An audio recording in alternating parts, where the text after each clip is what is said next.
Bonjour, je suis Alban Land, interne en 3e semestre à Clermont-Ferrand et secrétaire générale de l'ISNAR-IMG. Je n'ai pas de lien d'intérêt, hormis le fait que je suis membre du bureau national de l'ISNAR-IMG. Les études médicales sont en pleine révolution et la formation des futurs internes est en plein renouvellement. Les différents cycles des études médicales ont chacun connu une réforme ces dernières années. Commençons par la réforme que nous connaissons le plus et qui a déjà été mise en place, celle du 3e cycle. L'internat, autrement appelé 3e cycle, a été le premier à évoluer en 2017 avec une nouvelle approche par phase et une approche par compétence.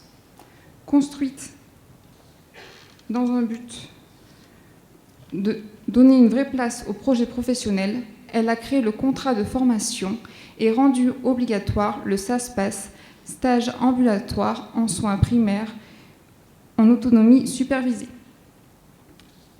La maquette du 3e cycle réformée est uniforme et ne laisse plus de place à l'improvisation en théorie. En effet, la maquette du 3e cycle s'articule ainsi. En première année, un stage praticien niveau 1 et un stage aux urgences. En 2e année, un stage en santé de la femme ou en santé de l'enfant et un stage en médecine polyvalente. Et en 3e année, le SAS-PASS et le stage qui n'a pas été effectué en 2e année, le stage santé de la femme ou santé de l'enfant. Cependant, bientôt 3 ans après l'entrée en vigueur de la réforme, le nombre de subdivisions respectant la maquette finale est encore insuffisant. Elle marque aussi la naissance des formations spécialisées transversales, FST, pensées comme des plus-values et des moyens d'adaptation et de coloration du projet professionnel. 6 FST sont déclarés d'intérêt général pour la médecine générale. Il s'agit de l'addictologie, des soins palliatifs, de la médecine scolaire, de la médecine du sport et de l'expertise médicale et préjudices corporels. Enfin, elle acte la fin des DESC, diplômes d'études spécialisées complémentaires, et des DES et la création de 5 nouveaux diplômes d'études spécialisées. Le professeur Benoît Schlemmer, ici présent, doyen honoraire de la faculté de médecine de Paris Diderot et pilote de la réforme du 3e cycle, nous expliquera les raisons de la création de la réforme et de sa mise en place. Il dressera un bilan 3 ans après sa mise en place. Ce n'est donc pas que l'internat qui a été réformé, mais également les 2 premiers cycles. Le 1er cycle concerne les 3 premières années des études médicales, le 2e cycle, les 4, 5e et 6e années des études médicales. La difficulté d'accès à la 2e année de médecine et le nombre d'étudiants laissés sans voie de recours après un échec à la première année commune aux études de santé ont été au cœur de la réforme de l'entrée dans les études de santé, avec la suppression du numerus clausus. Cette suppression devrait également permettre une diversification des étudiants sélectionnés pour les études médicales. Fin du numerus clausus, remodélisation de l'entrée dans les études de santé. Roxane Elanzo-Prost, présidente de l'Association nationale des étudiants en médecine de France, abordera ce que cette réforme implique. Les épreuves classantes nationales informatisées étaient critiquées pour entraîner des connaissances ciblées pour répondre au QCM. La réforme du 2e cycle rentrera en application en septembre 2020. Elle prévoit une réelle approche par compétences avec la création d'un référentiel de compétences et un portfolio pour évaluer la progression des étudiants tout au long de leur formation. Sébastien Villard, vice-président chargé des études médicales, sera là pour nous expliquer ce nouveau système et ce que les étudiants en attendent. Mais revenons-en à la réforme du 3e cycle tout d'abord. Professeur Schlemmer, pour quelles raisons cette réforme était-elle nécessaire? Pouvez-vous nous en expliquer les grandes lignes et ce qu'à terme elle impliquera. C'est juste après.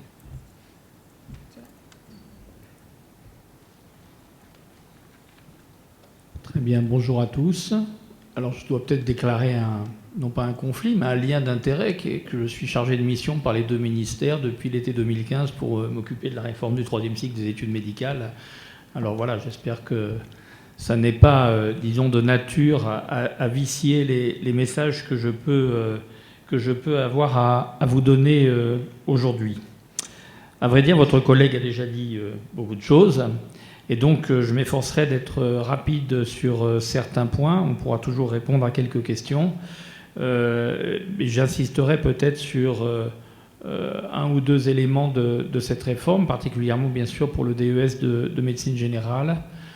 Il faut considérer d'une manière générale que, pour ce qui est de la réforme du 3e cycle, dans le DES de médecine générale, comme d'ailleurs dans les autres spécialités, on est encore en rodage, avec, vous le savez, une réforme qui monte en charge progressivement, qui pour la médecine générale pose un certain nombre de problèmes de mise en place. Je pense par exemple à l'insuffisance numérique du nombre de maîtres de stage des universités pour assurer, disons, le virage ambulatoire propre à cette spécialité, qui n'est pas l'apanage unique de cette spécialité, mais qui dans cette spécialité a une importance absolument primordial. Alors, ça ne va pas avancer, ça. Alors, comme ça vient d'être précisé, la réforme du 3e cycle, elle s'intègre de toute façon, même si elle a été la première, dans une refonte globale de l'ensemble de la formation médicale. Il faut peut-être avoir en tête, puisque quand les choses ont été mises en place, vous étiez, je pense, encore... pour la quasi-totalité d'entre vous, je pense, étudiants de 2e cycle. Elle a visé à, disons, construire la formation de 3e cycle sur un certain nombre de principes. D'abord, que le diplôme délivré en fin de parcours, le DES, devait être le seul diplôme reconnu pour permettre immédiatement l'exercice professionnel, en attestant de l'acquisition d'un certain niveau de compétences dès lors que l'on serait ensuite inscrit à l'ordre des médecins après soutenance de sa thèse. Plus important, et c'est probablement ce qui a été, disons, la première pierre apportée à l'ensemble de ces réformes, elle se voulait être fondée sur une approche progressive et graduée dans l'acquisition des compétences, des métiers propres à chaque spécialité. Graduelle avec une formation organisée par phase, mais également avec la possibilité d'accès à des formations additionnelles. On vous l'a dit, les desks disparaissaient. Ils avaient ceci d'anachronique qu'une partie de la formation de ces desks se faisait en post-internat, ce qui était absolument illisible pour l'ensemble des pays étrangers qui ne comprenaient pas bien qu'on puisse, par exemple, être, je pense, au chef de clinique dans certaines spécialités, enseignant dans une spécialité dans laquelle on n'était pas encore qualifié. C'était pourtant le cas. Élément qui vient de vous être apporté par votre collègue, l'existence d'un contrat de formation. Il y a dans l'ensemble de la réforme du 3e cycle cette notion contractuelle qui, je crois, est importante et qui vise à rapprocher l'étudiant engagé dans un parcours de ceux qui sont chargés de le conduire sur le chemin de sa diplomation et sur l'acquisition des compétences du métier. Et je pense vraiment que cette notion contractuelle, elle est vraiment à garder en tête. Pourquoi ? Parce que, par exemple, je le sais bien, et on va faire le bilan au fur et à mesure, le contrat de formation, on va dire que dans bien des spécialités, il est encore assez virtuel, pour des tas de raisons, plus techniques que, je l'espère, politiques. Mais quand on ne dispose pas encore des outils qui permettent de faire les choses facilement, on peut comprendre que les choses mettent un certain temps à se mettre en place. Mais ce contrat de formation est important en ce sens qu'il dessine le parcours de l'étudiant, peut prendre en compte la volonté de celui-ci, par exemple, d'accéder à des parcours complémentaires, ou d'exercer son droit de mobilité pendant son parcours de formation, ou par exemple d'accéder à la recherche. Et moi je pense par exemple qu'en médecine générale, le fait de pouvoir faciliter l'accès à la recherche d'un certain nombre d'internes de médecine générale est un élément qui devrait contribuer, parmi d'autres, à la promotion de la recherche en soins primaires, dont vous savez qu'elle est une priorité, on va dire, des tutelles, je l'espère, en tout cas des universitaires de médecine générale, puisqu'il ne peut pas y avoir de vie universitaire et de progrès s'il n'y a pas de recherche. À côté de ce contrat de formation, évidemment, l'accompagnement collégial des étudiants, un certain nombre d'outils de suivi de cette formation, la prise en compte de situations particulières, avec cette notion d'accompagnement individualisé de chaque étudiant. Et puis, il ne faut pas l'oublier, parce que c'est quelque chose qui vient en complément de la formation initiale, la possibilité, plus tard, pour un médecin en exercice, donc déjà diplômé à l'issue de sa formation initiale, d'approfondir sa spécialité ou d'en acquérir une autre. Je pense à ce que la loi a ouvert comme possibilité, l'accès à un deuxième DES. Je pense également à la possibilité d'orienter un petit peu différemment son activité professionnelle, par exemple en ayant accès par la formation continue à ces formations complémentaires type FST que l'on a déjà évoquées. Alors les choses sont évidemment beaucoup plus ficelées que par le passé, puisque chaque DES est appuyé sur une maquette de formation qui est censée définir les objectifs de formation en relation avec ce que sera le métier, et je dois dire plutôt peut-être les métiers. Et je le dis particulièrement en pensant à la médecine générale, puisque je pense que l'exercice de la médecine générale n'est peut-être pas univoque et ne se limite peut-être pas à la médecine de premier recours, comme cela a été évidemment mis en avant, parce que c'est bien évident que c'est un élément absolument cardinal de ce métier. Alors, vous le savez, la maquette, j'espère que chacun d'entre vous la connaît, elle a fait appel à disons, certains vocables illustrant les objectifs de formation du DES de médecine générale. Un premier recours, l'approche centrée patient, la globalité dans la prise en charge du patient, la complexité aussi, la notion d'éducation, éducation à la santé, la notion de suivi des patients, la dimension prévention, la coordination des soins, tous ces éléments qui sont particulièrement aigus pour ce qui est de l'exercice de la médecine générale. Alors, comme pour tous les DES, le parcours de formation, il suppose de valider une formation théorique, je n'y insiste pas, et une formation pratique essentiellement appuyée, mais pas exclusivement, sur un nombre défini de stages qui vous ont été rappelés tout à l'heure. Je souhaite introduire dans cette dimension de formation pratique l'ouverture territoriale de la formation, auquel, en particulier, un certain nombre de décideurs de santé, à travers, par exemple, les agences régionales de santé, sont évidemment attachés, avec l'idée que si la formation s'effectue pour partie en dehors de l'endroit où la majorité des étudiants ont passé le maximum de temps pendant toutes leurs études, c'est-à-dire le CHU, eh bien on contribuera probablement à faire en sorte que cette connaissance des territoires soit accentuée, disons, vis-à-vis des étudiants, et à ce qu'un certain nombre d'entre eux envisagent leur projet professionnel dans ces territoires. Alors vous le savez, je n'y insiste pas, le DES dure 3 ans, avec une année additionnelle en cas d'entrée dans une formation spécialisée transversale.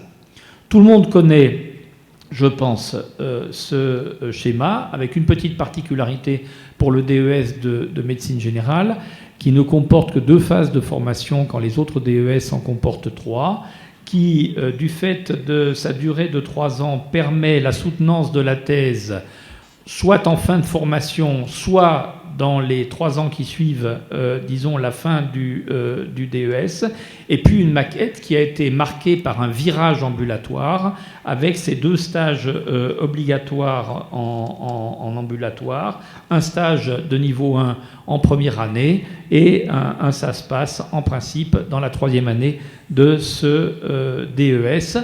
Et dans le bilan à faire, eh bien là, il y a encore que probablement, on n'a pas encore suffisamment de maîtres de stage et de lieux de stage de SASPAS pour que tous les étudiants puissent répondre aux exigences de la maquette, raison pour laquelle d'ailleurs la maquette a prévu un certain nombre de dérogations temporaires, tant que, disons, elle ne peut être partout sur le territoire, globalement conduite, comme les textes ont prévu qu'elle soit conduite.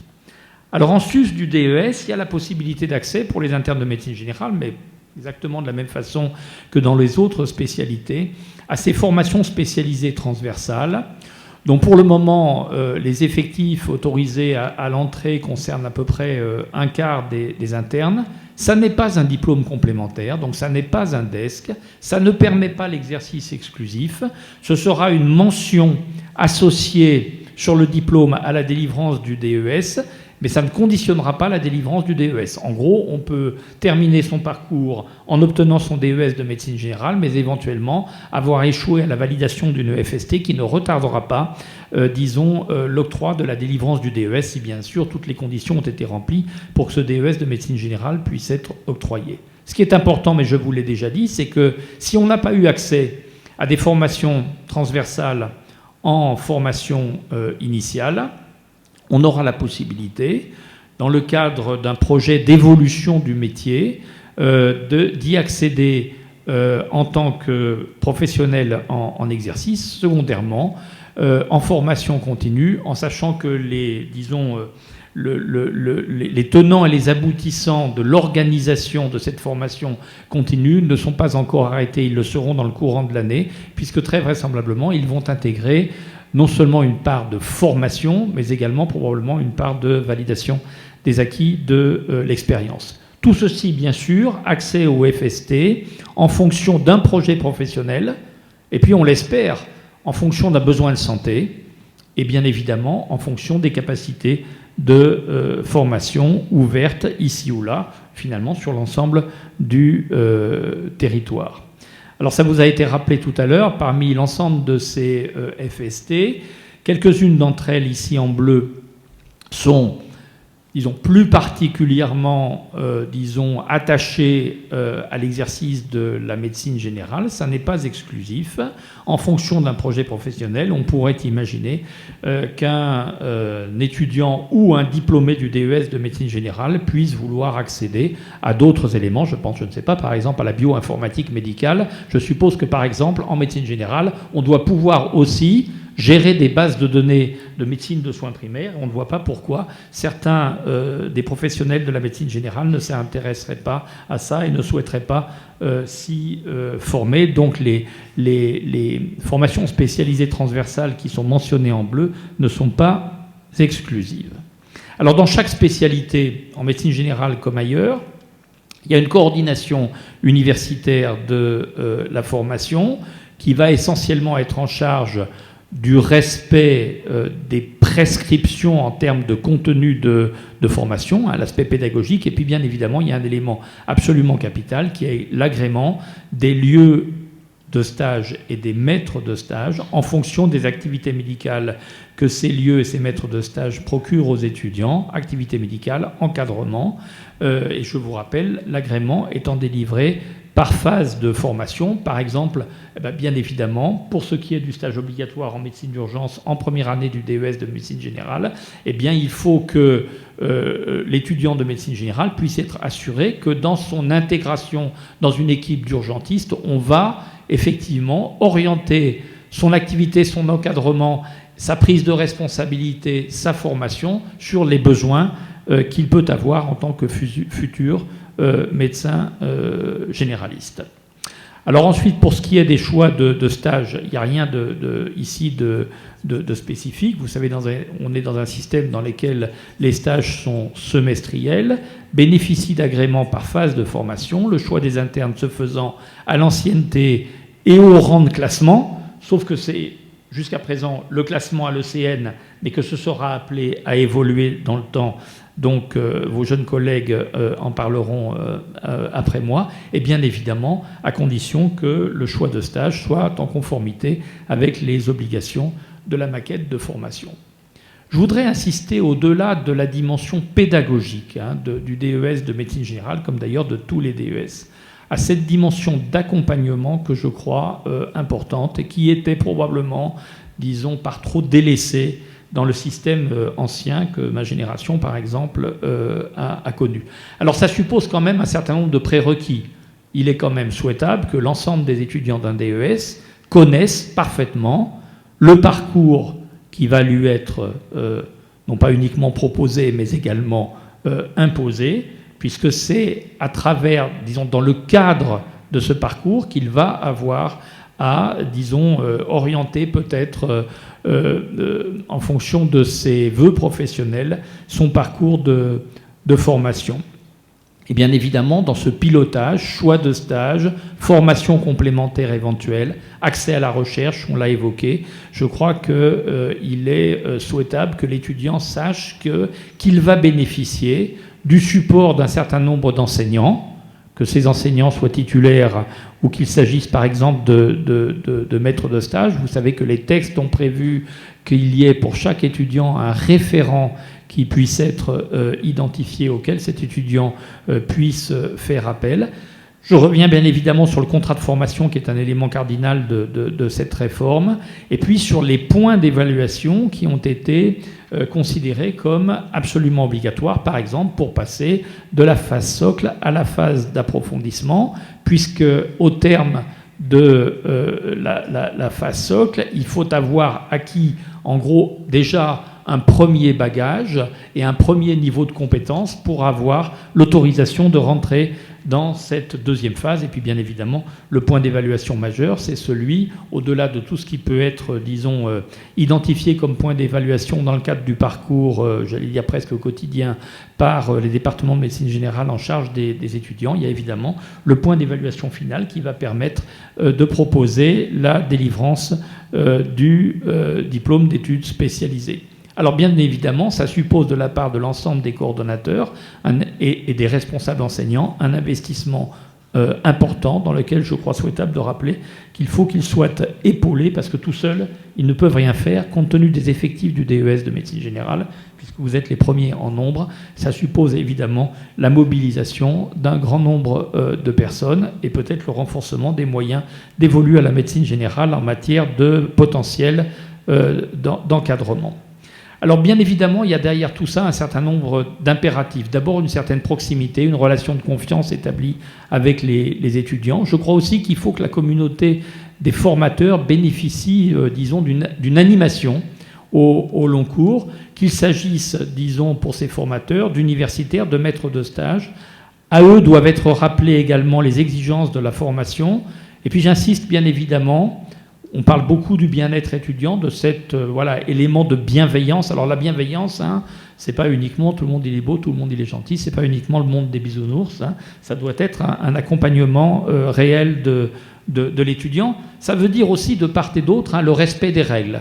Respect par l'étudiant d'un certain nombre de choses qui lui sont imposées par la réglementation relative au troisième cycle. Respect également des règles par les responsables enseignants universitaires ou non, et en particulier par les responsables des lieux de stage, en particulier sur le temps dévolu à la formation, sur le temps de travail, sur le repos de sécurité après les gardes, toutes choses dont vous savez encore mieux que moi qu'elles sont encore améliorables dans notre pays. Et parce que bien évidemment, la qualité de l'accueil, la qualité de l'accompagnement, la prévention des risques psychosociaux, la détection et l'accompagnement des étudiants en difficulté, c'est quelque chose, alors qui n'est pas propre au troisième cycle, on pourra en parler aussi pour le premier et le deuxième cycle, mais c'est quelque chose à quoi on prête maintenant une attention plus importante que par le passé, et je pense qu'on n'est pas encore au bout de nos peines, on a encore beaucoup de travail à faire. Je vous rappelle que dans les organisations universitaires, il y a quand même un certain nombre de responsables vers qui il est possible de remonter. Alors bien évidemment, on a parlé du coordonnateur de la spécialité dans vos départements de médecine générale, mais enfin il faut se rappeler que dans les facultés, il y a un directeur du FR, il y a assez souvent un assesseur chargé du troisième cycle, il y a assez souvent un enseignant plus particulièrement, disons, en charge au nom du conseil de faculté de la médecine générale. Il y a des instances au sein de l'UFR, il y en a également au sein du CHU et au sein des agences régionales de santé. Il y a évidemment des gens qui sont aussi les partenaires privilégiés de l'internat. J'insiste enfin sur le fait que tout ceci est appuyé sur un certain nombre de textes réglementaires. Il y en a plus de 350 pages, donc il y a de quoi lire, qui, quand même, par rapport à ce qu'on connaissait autrefois, ont apporté, je crois, des améliorations substantielles, au moins dans ce qui est prescrit. Maintenant, comme j'ai eu souvent l'occasion de le dire depuis bientôt 5 ans, La réforme, elle est ce qu'elle est, elle est écrite, elle sera surtout ce qu'on veut bien en faire. C'est-à-dire qu'il faut que les étudiants s'en saisissent, il faut que les enseignants s'en saisissent, et il faut que les institutionnels qui sont chargés d'assurer les choses, les UFR bien évidemment, les agences régionales de santé, les CHU, s'en saisissent aussi de façon à ce que, voilà, on puisse jouer la partition. La partition, elle existe. Il faut maintenant faire en sorte que l'orchestration n'en soit pas trop cacophonique. Et je rappelle que derrière les règles, il y a toujours des individus, il y a toujours des cas particuliers, et qu'il faut savoir y prêter attention, et de temps en temps, savoir non pas tordre le cou au texte, mais savoir que les textes, ils permettent une certaine latitude, et ils permettent de répondre à des besoins individuels de tel ou tel interne, par exemple en difficulté dans son parcours de formation. C'est quelque chose qu'il ne faut pas oublier. Voilà, je vous remercie.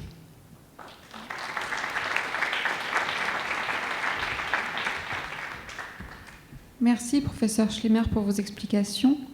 Roxane, quelles sont les grandes raisons et les principes de la réforme de l'entrée dans les études de santé?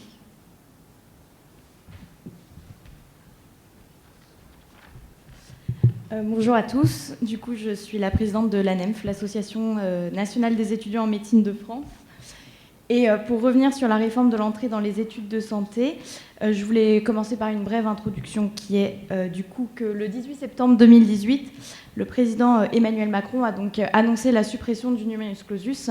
Et à partir de là, des grands travaux se sont mis en place pour construire la réforme et la nouvelle entrée dans les études de santé.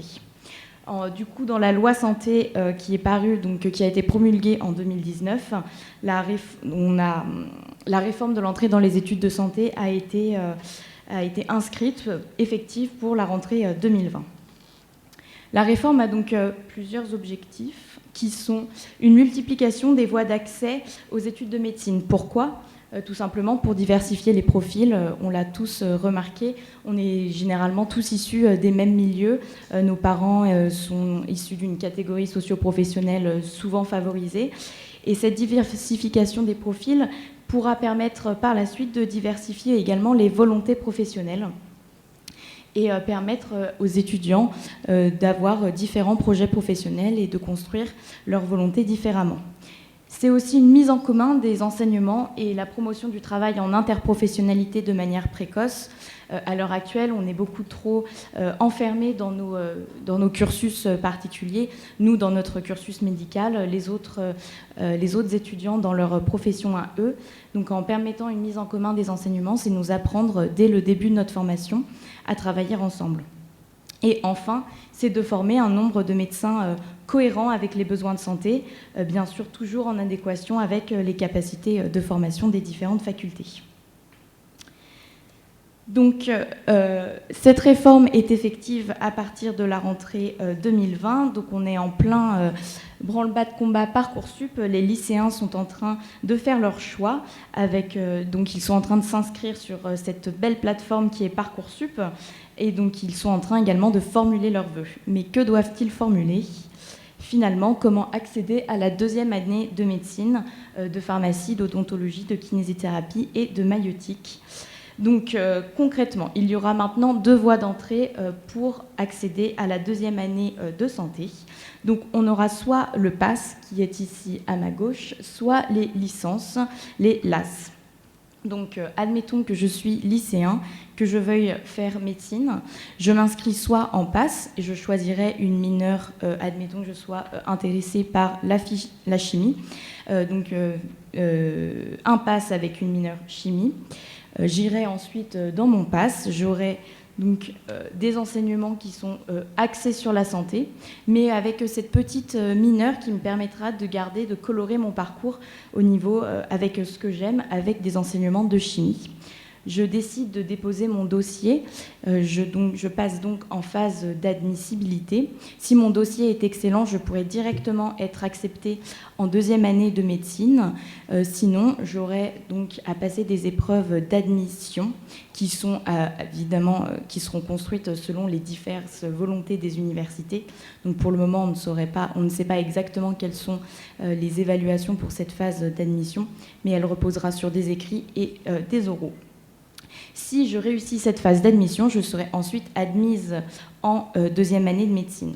Si jamais, après la phase d'admission, je ne suis pas acceptée, il faudra que je me réoriente car je ne pourrai pas redoubler mon pass. Il faudra donc que je passe en licence de chimie car j'ai pris une mineure chimie. Je passerai donc en L2 chimie si j'ai validé mon pass, avec une mineure santé si je veux retenter à la fin de ma L2 de retourner en deuxième année de médecine.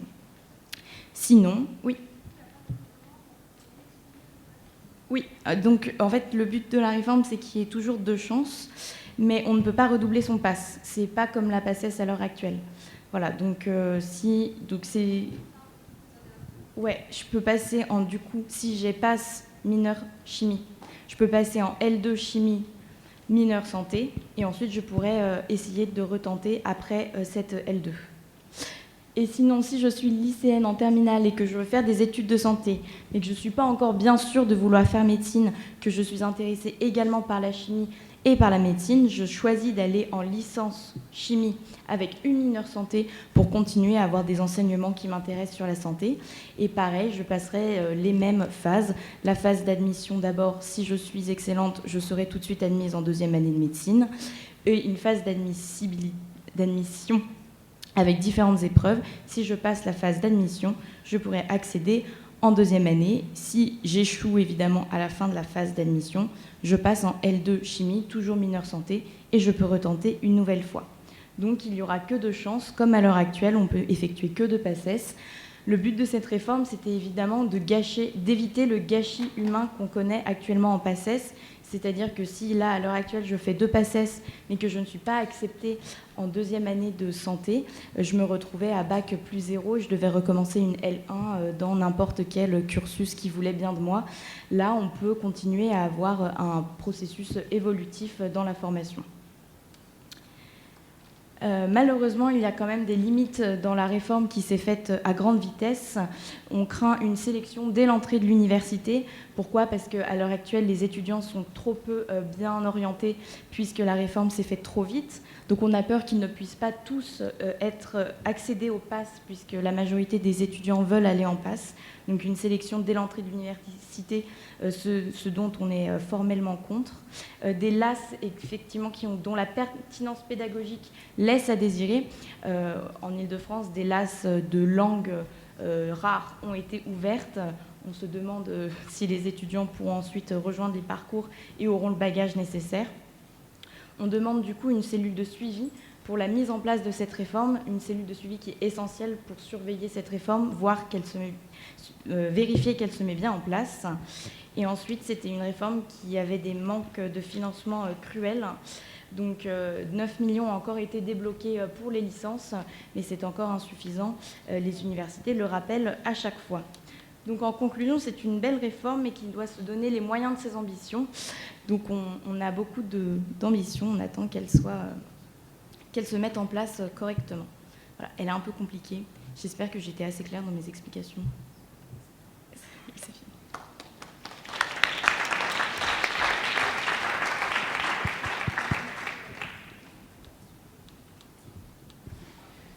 Pour les questions, on les posera à la fin, s'il vous plaît. Du coup, merci Roxane pour ce point. Sébastien, quelles sont les nouvelles modalités d'évaluation du second cycle ? Qu'en attendent les étudiants ?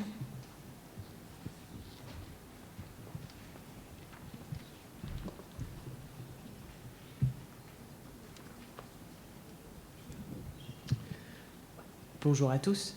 Je suis Sébastien Villard, vice-président chargé des études médicales de l'ANEMF. Mon seul lien d'intérêt à déclarer aujourd'hui, c'est que je suis du bureau national de l'ANEMF. Je vous indiquerai quand ce que je dis tient de la revendication de l'ANEMF et étudiante. Donc aujourd'hui, je vais vous parler de la réforme du deuxième cycle des études de médecine. Elle est très importante pour vous à connaître parce que même si la mission de l'interne n'est pas d'assurer la formation des externes, il y a quand même un des piliers socles de notre profession qui est le compagnonnage. Et donc, c'est pertinent que vous connaissiez finalement ce qui va arriver aux externes dès la rentrée prochaine. Pour commencer, un bref historique, si vous n'aviez pas suivi cette réforme. Vous le savez, les ECN, l'examen classant national existe depuis 2004, tout d'abord sous une version papier, puis a été informatisé en 2016. Et l'année qui a suivi, c'était le fiasco. Peut-être certains d'entre vous ont même vécu cette année-là encore. Une promotion fiasco, pourquoi ? Parce que, je le rappelle, les étudiants ont dû repasser 2 épreuves sur les 5 qui déterminent leur classement, qui déterminent, lui, leur avenir, en tout cas en termes de spécialité et de choix de subdivision. Donc là, à ce moment-là, les internes, eux, les futurs internes sont allés dans la rue. Les étudiants n'étaient plus satisfaits du modèle ECNI qui était centré que sur les connaissances et l'évaluation de ces connaissances sous un format de 3 jours. À ce même moment, finalement, la communauté enseignante, elle aussi, s'est dit, les ECNI, il faudrait peut-être penser à un autre modèle. Et c'est pourquoi il y a eu 2 réflexions en simultané. L'une auprès des étudiants et au sein de l'Association nationale des étudiants en médecine de France, avec des propositions faites pour un futur 2e cycle rendu public lors d'un événement qui s'appelle les États généraux du 2e cycle EG2C. Et en parallèle, Jean-Luc Dubois-Randé et Quentin Aignan-Imbaud ont rendu un rapport au ministère de la Santé et de l'Enseignement supérieur à propos d'un nouveau 2e cycle. Et c'est sur la base de ce rapport que les ministres Frédérique Vidal et Agnès Buzyn ont annoncé la suppression des ECNI, son remplacement par un nouveau mode d'évaluation centré sur les connaissances, les compétences et aussi le parcours de l'étudiant. Cette réforme s'inscrit dans la loi santé qui a été promulguée en juillet dernier et sera effective donc pour les étudiants rentrant en 4e année en 2020.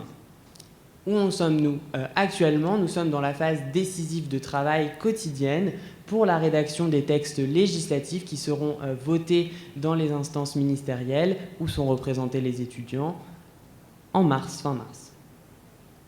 Donc maintenant, je vais détailler chacun des volets du trépied de la réforme du 2e cycle.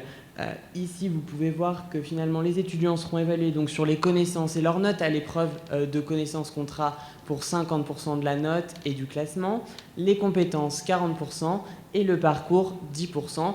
Tout cela s'intégrera dans une nouvelle procédure de choix de poste qu'on appelle matching, on peut l'appeler également appariement.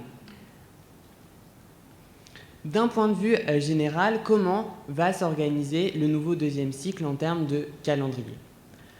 Vous allez avoir donc une DFASM1 ou D2 classique, de même que la DFASM2, la D3, avec moitié du temps en stage, moitié du temps dédié soit à des cours, soit à l'apprentissage des connaissances. La DFASM3, elle va être modifiée puisque l'examen des connaissances aura lieu en fin septembre de la DFASM3.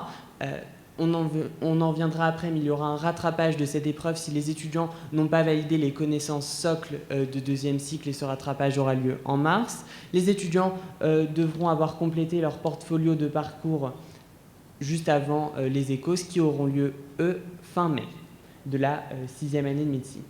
Et s'en suivra bien sûr la procédure de matching dès que les classements auront été rendus aux étudiants et une entrée dans le 3e cycle qui, elle, sera avancée d'1 mois par rapport à actuellement. Ce sera en octobre pour s'articuler sur la rentrée des masters et des années recherche.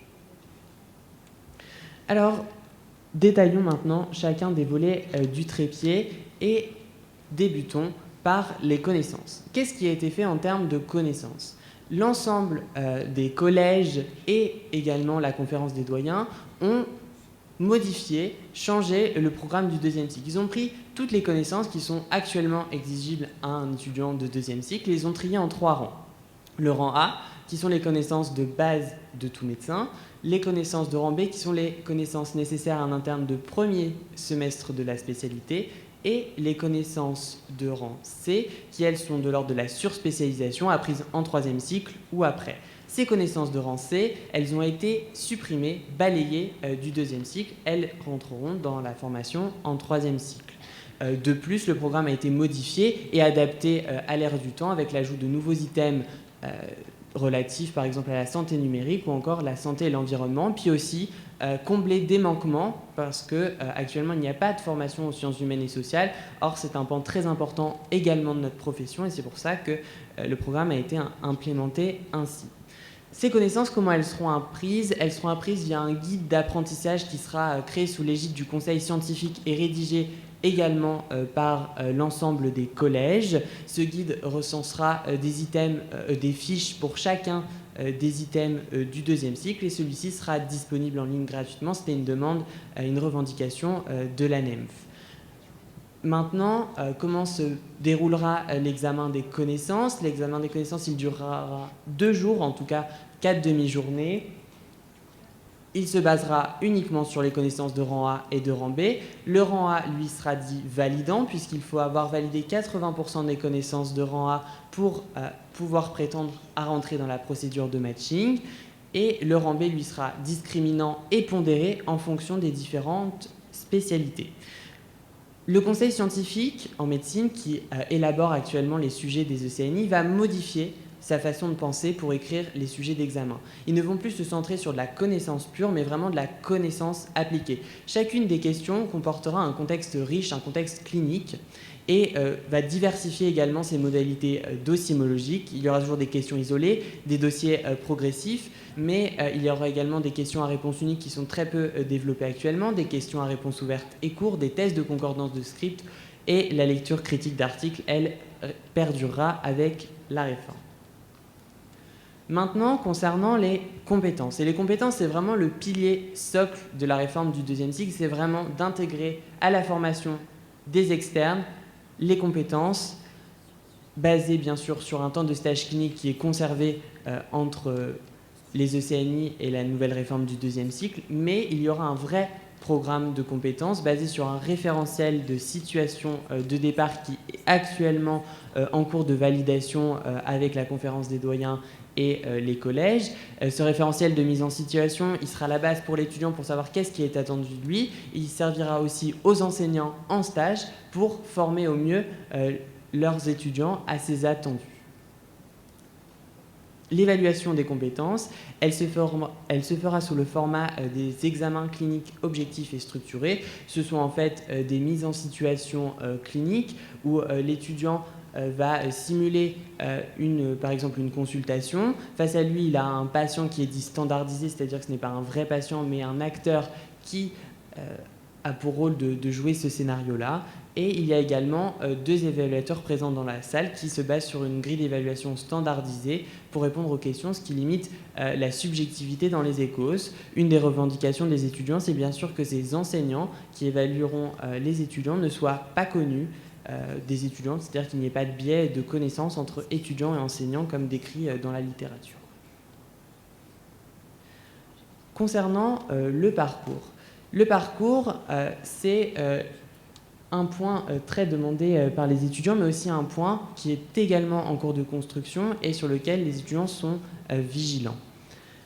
L'objectif du parcours, c'est de dire qu'il y a des étudiants qui font des expériences, qui sont des expériences qui leur permettent de développer ce qu'on appelle des soft skills, en tout cas qui leur seront forcément utiles pour leur futur exercice, et c'est de se dire de les valoriser, et en tout cas de ne pas leur faire perdre de points, parce que c'est une perte de temps, et finalement de les valoriser dans cette perte de temps-là. Ça comptera pour 10%, et les différentes expériences qui seront prises en compte, vous le voyez sur cette diapositive, sont multiples. Les mobilités internationales ou encore nationales, les doubles cursus, c'est-à-dire un master 1 de recherche jusqu'à la thèse précoce et pourquoi pas les publications, les différents jeux libres, les engagements associatifs très divers, soit en termes de responsabilité sociale ou en tant que pédagogie, comme les tutorats, le niveau de langue, l'expérience professionnelle. Donc finalement, chaque expérience rapportera un nombre de points. Il y aura un plafond fixé pour le nombre de points, ce qui évite une course à l'option qui serait délétère, bien sûr, à la réforme et qui n'est pas voulue par les étudiants. Terminons sur une diapositive concernant le matching. L'objectif, c'est d'attribuer un poste à un profil. Donc un profil, c'est quoi? C'est finalement un étudiant qui a eu une note de connaissances, de compétences et de parcours et qui aura un classement différent pour chacune des spécialités, puisque les connaissances sont pondérées en fonction de chacune des spécialités et que les compétences seront pondérées en fonction des groupes de spécialités. Un poste, c'est comme actuellement, c'est l'arrêté qui sort chaque année vers le 15 juillet qui indique le nombre de postes par spécialité et subdivision. Les étudiants, eux, pourront faire des vœux de subdivision et de spécialité comme actuellement. Ils les ordonneront et ensuite, un algorithme basé sur l'algorithme de Gale et Chaplet fera l'appariement, ce qui permettra aux étudiants d'avoir un poste. Et si à l'issue de la phase principale, ils n'ont pas obtenu de poste, il y aura une procédure complémentaire où là, les étudiants devront ordonner tous les vœux restants et forcément, ils auront un poste à la clé. C'était l'ensemble des éléments dont je voulais vous parler concernant la réforme du deuxième cycle. Je vous remercie pour votre attention.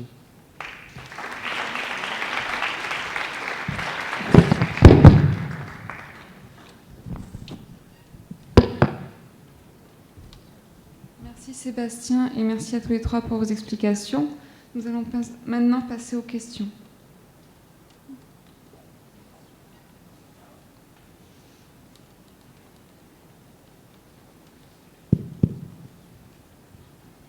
Pour les postes au niveau, à la place de ce qu'il y aura pour les ECN, il y aura aussi avec les villes. Du coup là c'était pour les postes qu'il y a, mais pas par rapport aux villes, parce que maintenant on peut prendre n'importe quelle ville ou région. Oui, avec la réforme du deuxième cycle, ce sera toujours possible. En fait, un vœu formulé par un étudiant, ça sera comme actuellement, c'est-à-dire une spécialité et une subdivision, une ville.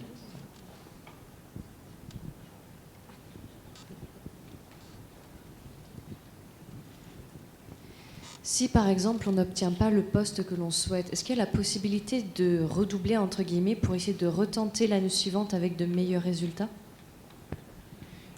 Oui, la procédure actuelle, c'est la procédure d'auditeur libre, on l'appelle ainsi. Elle sera toujours possible avec la réforme du deuxième cycle. Elle sera toujours limitée.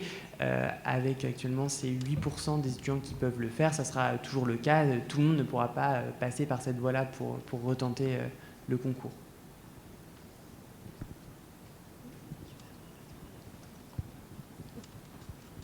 Moi, j'ai une question un peu plus concrète à propos des rangs ABC, des connaissances.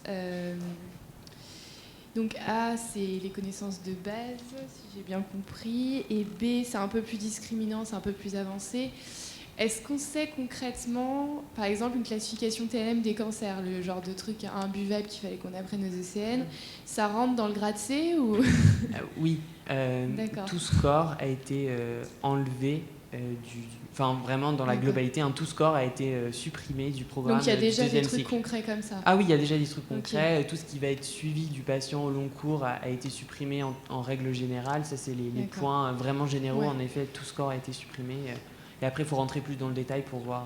Voilà. Mais c'est environ un tiers en fait, du programme qui a été supprimé. D'accord, ok. Et au début, j'ai lu que cette réforme s'appliquait à ceux qui rentraient en 4e année en 2020, donc qui vont rentrer en septembre en 4e année. C'est ça, ceux qui donc sont en 3e année. Actuellement 3e année. Absolument. Ok. Et est-ce qu'il y a une réécriture des collèges qui a été démarrée de façon, on va dire, uniforme? Tous les collèges se sont attelés à réécrire, tous les collèges d'enseignants se sont attelés à réécrire des bouquins En tout cas, c'est l'objectif fixé. Jusqu'à maintenant, chacun sortait son truc quand il voulait. Oui, bah voilà. Alors là, je pense que la plupart des collèges vont quand même s'aligner sur la rentrée 2020 pour que les étudiants puissent avoir un collège. Après, je pense qu'ils n'auront pas tous publié leur nouvelle édition en septembre 2020 parce que ça dépend des collèges. L'adaptation pour écrire un collège, ça dépend de la mobilisation du corps enseignant. Mais voilà, et il y aura ce référentiel, ce guide d'apprentissage qui portera déjà quand même une bonne base pour les étudiants pour apprendre leurs connaissances de deuxième cycle, qui là sera fait en transversal en fait avec les collèges. Ce sera des fiches en fait par item et transversalisées par un groupe de relecteurs. Donc ça c'est pour 3e, 4e année? Non, première, deuxième, 3e année? Non, c'est pour les 4e, 5e, c'est pour l'externat en fait. Ça sera un guide en plus des collèges. Les collèges, ça sera un plus pour aller chercher plus d'explications, pour approfondir ses connaissances. Ok. J'ai une autre question, mais je vais peut-être pas monopoliser. Je peux y aller du coup. J'ai pas compris la différence exacte entre la licence et le pass. Alors j'ai peut-être eu un moment d'égarement, j'ai pas très bien écouté, hein, c'est possible. Du coup, si tu pouvais juste réexpliquer la différence entre les deux et comment on rentre dans l'un et dans l'autre. Oui, pas de souci. C'est moi qui n'ai pas été très claire, je pense. Le pass, c'est vraiment la voie d'accès prioritaire avec une spécificité santé. Donc en fait, tout le programme du pass, le pass, je le vois un petit peu comme le petit frère de la PACES au niveau des programmes. Donc vraiment avec majorité de contenu santé.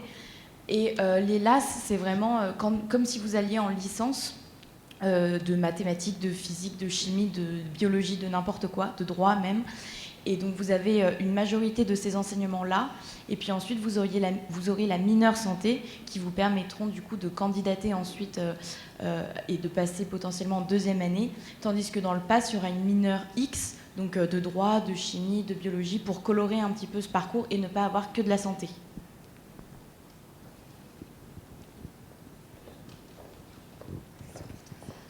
Concernant justement ces mineurs et majeurs, est-ce que la quantité de la majeure sera la même que ceux qui, par exemple, ne veulent pas faire des mineurs en études de santé?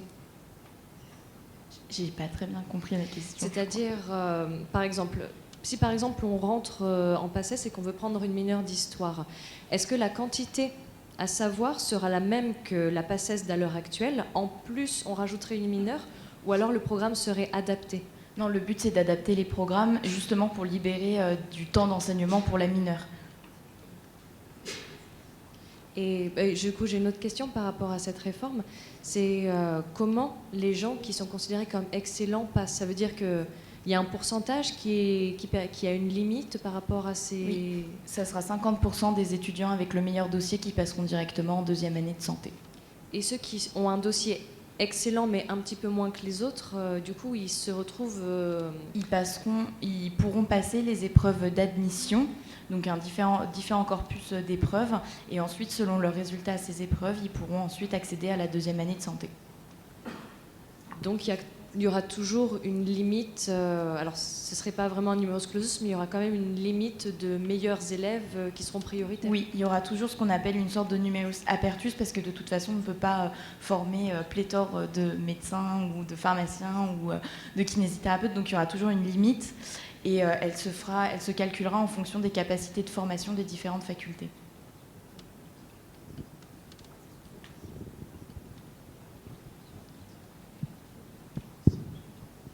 Oui, moi j'ai juste une petite question un peu dans la lignée de ce qui a été posé. J'aurais voulu savoir, est-ce qu'on avait une idée à peu près du pourcentage d'étudiants qui viendront de cursus un petit peu plus exotiques, qui arriveront en deuxième année par rapport au pourcentage qui viendrait de la PASS? Alors, à l'heure actuelle, pour la première année, on est à 70% de PASS et 30% de LAS, mais le but, ça serait d'arriver à du 50-50. D'accord, mais du coup, ce ne serait pas adapté par rapport aux 50% qui seraient pris des meilleurs qui seraient en PASS. C'est-à-dire, le nombre de gens qui viendraient de l'AS, puisqu'on ne pourra pas étendre les amphis, une fois qu'on aura pris les 50% des meilleurs de la PASS, ils auraient le reste, en fait, niveau nombre de places. Non, en gros, alors, sur une promo de P2, en médecine, admettons, il y en a 70% qui viendront des PASS et 70% qui viendront des LAS. Et sur cette même promo de P2, 50%, toute origine confondue, sera pris directement sur dossier. Merci.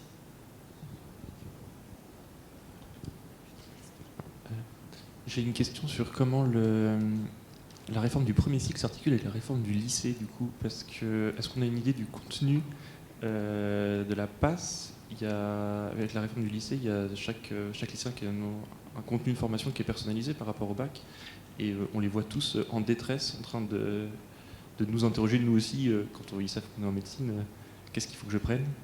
Le but, c'est qu'ils prennent ce qu'ils veulent, en fait. Et le but, c'est vraiment de construire son projet professionnel et de ne pas jouer à la stratégie. En fait, c'est ce qu'on demandait également, nous, quand on avait nos spécialisations, nos spécialités quand on était en bac S. En vrai, ça ne sert à rien parce qu'on a vu que ça nous avait pas servi à grand-chose ensuite quand on était en PACES. Donc le but, c'est vraiment de leur dire prenez ce qui vous intéresse et ensuite vous construirez votre parcours professionnel et votre parcours universitaire.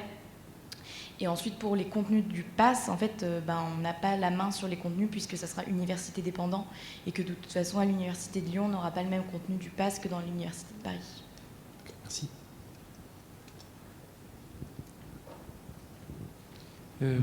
Moi, j'aurais voulu savoir si vous aviez une vision un peu nationale des 35 UFR pour savoir combien n'auront pas de passe comme Angers, comme Strasbourg. Quatre universités n'ont pas de passe. Il y a donc Angers, Strasbourg, Lille et une dernière, et Caen.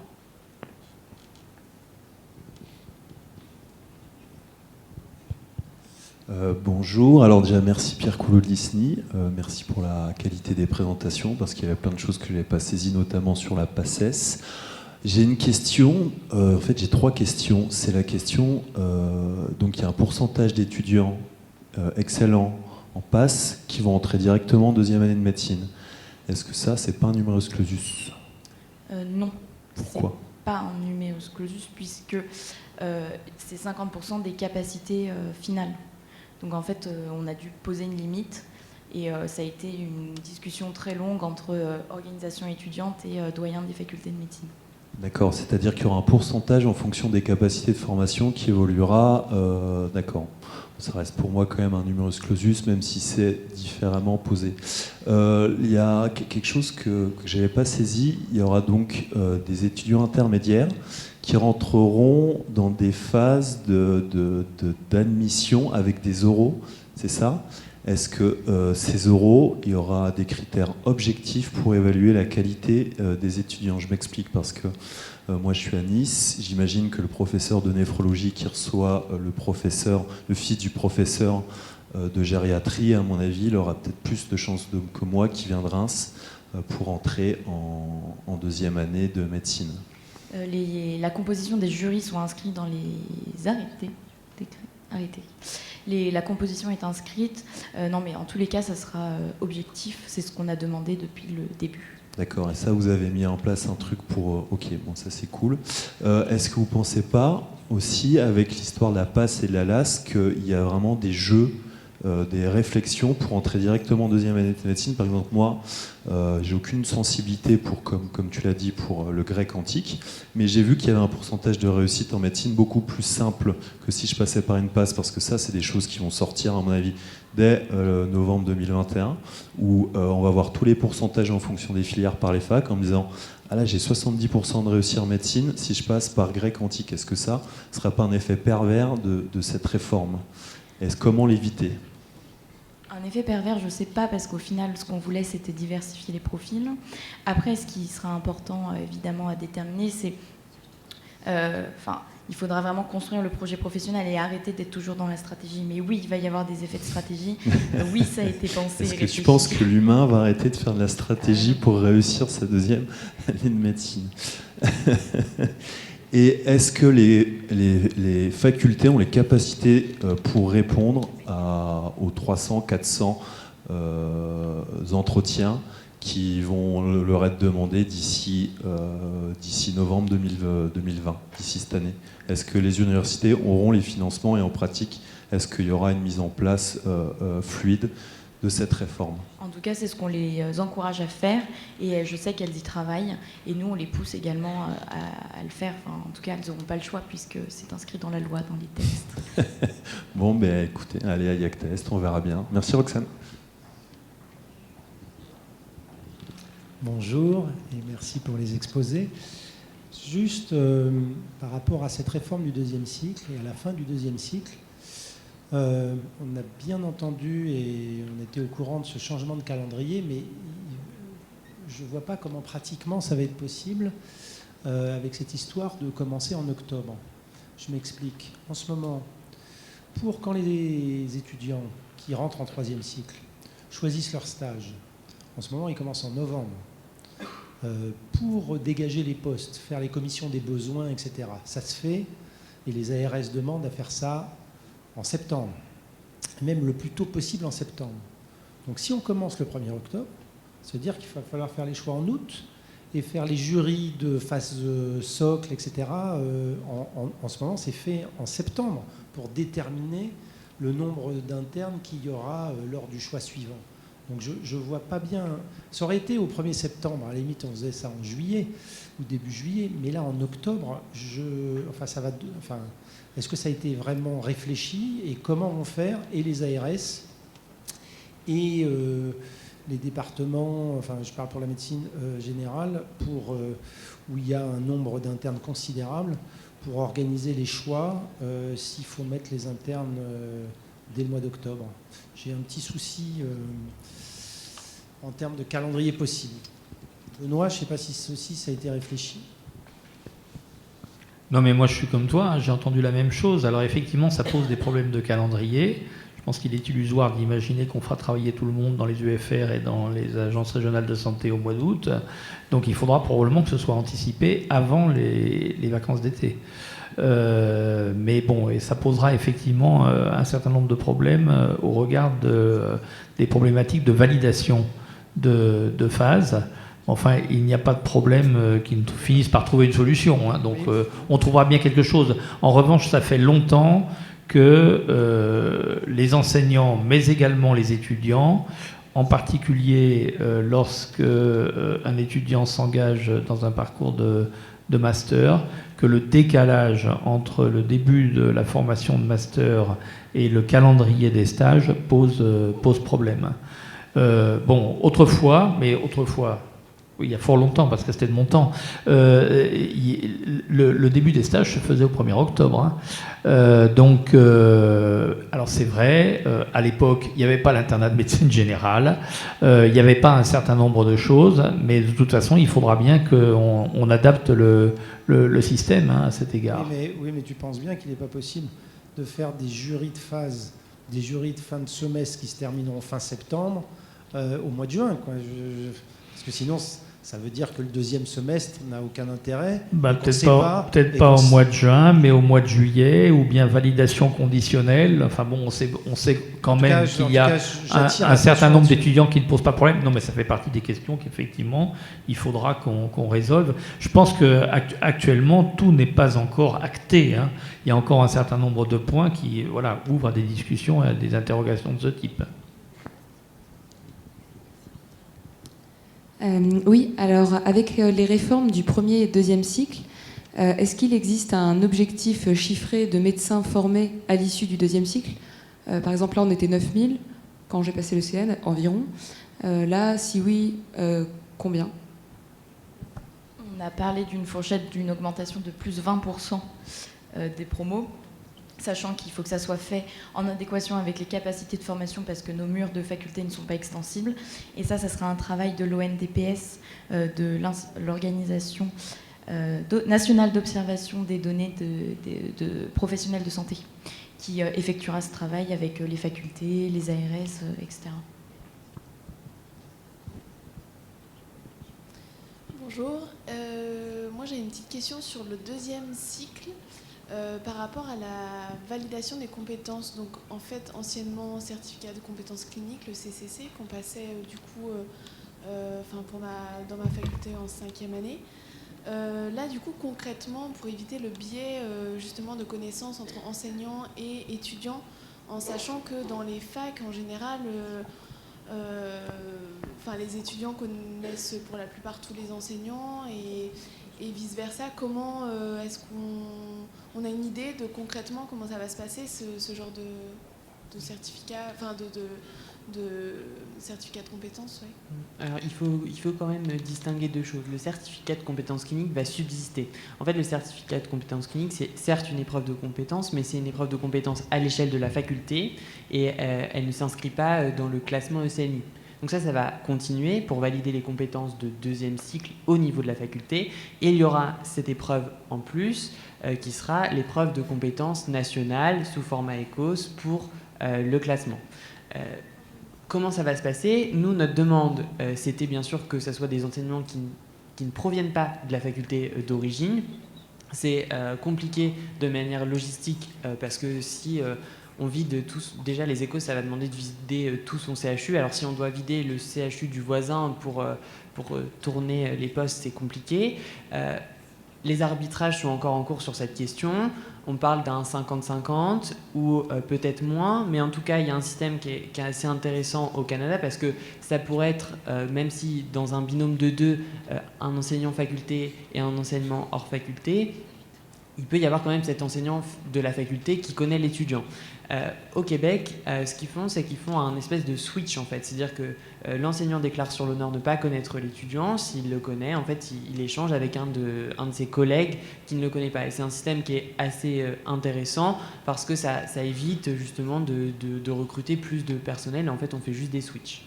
Donc voilà ce qui est proposé.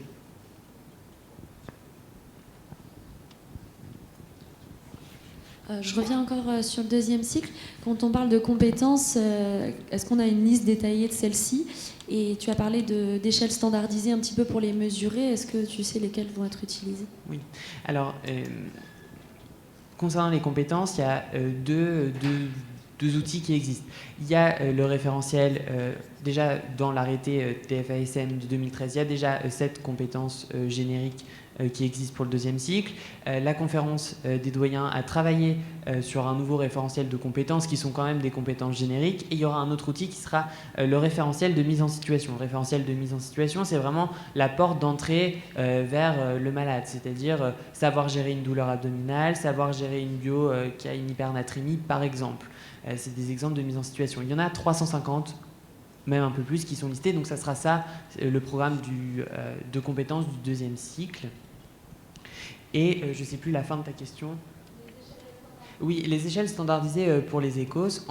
Finalement, les écos, c'est très noir ou blanc sur la plupart des critères. Par exemple, si on est sur une station qui va demander à un étudiant de faire l'interrogatoire d'une douleur abdominale, si tu veux, l'un des critères, ça sera est-ce que l'étudiant a posé la question si le patient avait une irradiation de sa douleur quelque part, et quel type de douleur c'est, où est-ce qu'elle est localisée, etc. Donc en fait, si tu veux, c'est ça qui est très standardisé parce que c'est du noir ou blanc. Pourquoi il y a 2 évaluateurs? Parce que ça arrive, si tu passes toute la journée des évaluations, d'avoir un blanc en fait, et d'avoir une absence et d'oublier une question, etc. Donc c'est pour ça qu'il y a 2 enseignants. Et puis il y aura aussi des critères, par exemple, qui seront peut-être plus subjectifs, entre guillemets, puisque ça sera sur une échelle de 0 à 4 qu'il faudra coter.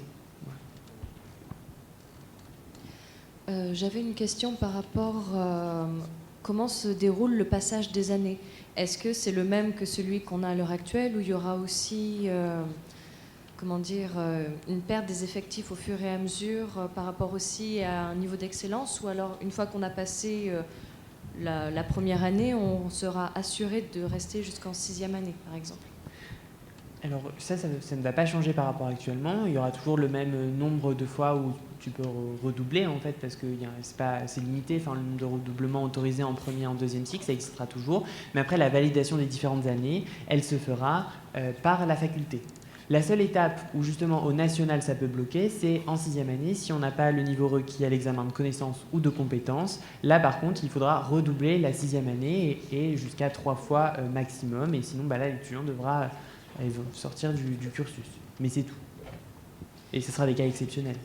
D'accord. J'avais entendu, alors je ne sais pas si c'est des bêtises, mais qu'il y avait aussi un lien avec une réorientation pour devenir assistant médical. Est-ce que c'est le cas ou c'est vraiment complètement différent? Je n'ai jamais entendu parler. Aucun de nous trois n'en a entendu parler. Donc je ne pense pas. Bonjour. Emmanuel Robin, je suis maître de stage. Je souhaiterais avoir quelques précisions concernant le 3e cycle et je voulais savoir si cette réforme s'accompagnait de la mise en place de moyens pour encourager la maîtrise de stage. Parce que j'ai entendu qu'il n'y avait pas suffisamment de maîtres de stage. Et donc je voulais savoir s'il y avait le paquet qui était mis sur la maîtrise de stage, parce que beaucoup de maîtres de stage sont malheureux en ce moment. On les réclame. Bien évidemment, c'est un point extrêmement important, qui d'ailleurs ne concerne pas que la médecine générale. Vous savez que les textes ont prévu l'ouverture des stages ambulatoires de principe quasiment dans toutes les spécialités, alors peut-être pas en génétique, mais enfin dans les spécialités, disons, à forte composante clinique, ambulatoire, je pense à la dermato, à la gynéco-médicale, bien évidemment la médecine générale est en pointe. Le problème posé, c'est de savoir premièrement comment on va attirer un certain nombre de praticiens à la maîtrise de stage, comment on va les former, comment on va les rétribuer. Donc effectivement, il faut un certain nombre de moyens, il faut que les moyens suivent. Alors ça ne dispense pas évidemment chacune des spécialités, la médecine générale y est rompue, d'entamer, disons, toute politique de recrutement de maîtres de stage.